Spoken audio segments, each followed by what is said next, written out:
Good evening, Mr. Chairman, Delegate Simon, Chairman Bulova, and members of the Commission. I'm Claire Guthrie Gastanaga. I'm the Executive Director of the ACLU of Virginia, and we have many thousands of members here in the Northern Virginia area, and particularly in Fairfax County. I wanted to come tonight to speak in very general terms about the context and culture that I think you all should be thinking about as you put all of the more detailed recommendations together.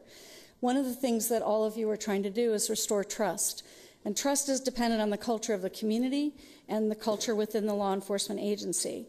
Many people are turning to technology like body cams, and I know you've discussed body cams and in-car cameras, as if those are problem solvers. In fact, they're technology that can be helpful, but in fact they don't solve problems like racial profiling, excessive use of force, or police abuse. The primary focus must be on policies and practices that enhance transparency and accountability. Now, we citizens, we have responsibilities in terms of the culture in our community. And one of the things that we need to accept responsibility for is that public safety needs to be a core function of government. It's not an add-on, it's not a revenue stream. And if you look at the Ferguson report that the Justice Department did, not of the Michael Brown killing, but of the department, you will see that focus on policing and law enforcement as a revenue stream can be a poison that infects justice. And we have that happening in Virginia. There are localities in Virginia that have almost as much dependence on revenue as Ferguson did. In Ferguson, it was 12% of their revenues. We have localities in Virginia I know to be at least as high as 8 or 9%.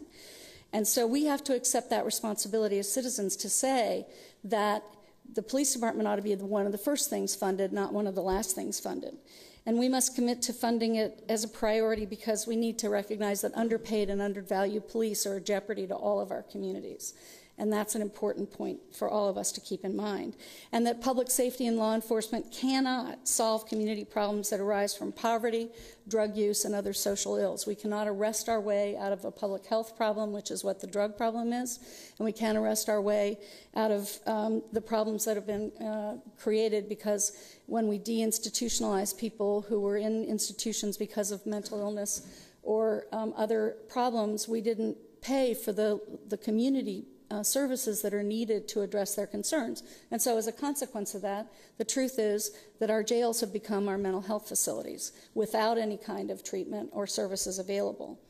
But we also have to look at the law enforcement culture, and the law enforcement culture needs to be one of service. And I'm glad that you're talking about recruitment and vetting and training because it's really important that our police departments reflect our communities. It's a fundamental essential to really having good policing practices and best practices. And those police departments, all police departments need to shift from a culture of secrecy to a culture of transparency. You know, our Freedom of Information Act says that it should be liberally construed to maximize the amount of information the public is given about government operation. And yet, most police departments in this Commonwealth take the position that an exception that's granted for them to choose to keep some things confidential is now interpreted as if it's a mandate that they must. And if we don't shift from that culture of secrecy to a culture of transparency, where the question being asked of the lawyer is, what do I have to keep confidential, not how much can I keep from the public? If we don't make that shift, trust is going to be something that we won't see. And then we need to engage the public in setting departmental policies on things like use of force. You know, our military rules of engagement are approved by the Commander-in-Chief and the civilian authority. But if you suggest that we should have the use of force policies approved by our elected officials here, there are people who would stand up in outrage who are in the law enforcement community. And we need to shift that as a part of the culture of accountability that we also need to work toward. Civilian authority should be paramount. The President's announcement today that police departments are no longer going to be able to get military-style equipment from the federal government without the approval of their local governing bodies is a very important positive step toward putting civilians in the chair they're supposed to be in, which is the responsibility for helping determine how we should be policed.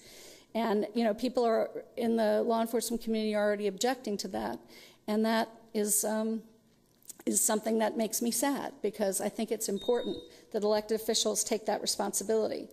The other thing that the President's announcement suggests is that there should be a greater willingness to collect and report data to the public on who's policed and how they're policed and what they look like. And my final point about culture is that we at the American Civil Liberties Union look at the police as the guardians with us of our constitutional rights.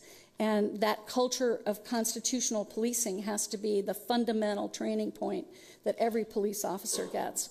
Otherwise, they don't do their job the way they should, which is to start with that idea that they're the guardian of our constitutional rights, not people who take them away with impunity in some circumstances. So I thank you for letting me run a little over, Mr. Chairman, and we will be sending you some more detailed comments on a number of the policies that you're reviewing, and we hope that you will call on us if there's anything else that we can do to be helpful to the Commission. Thank you. Thank you for driving down from Richmond to share your thoughts with us.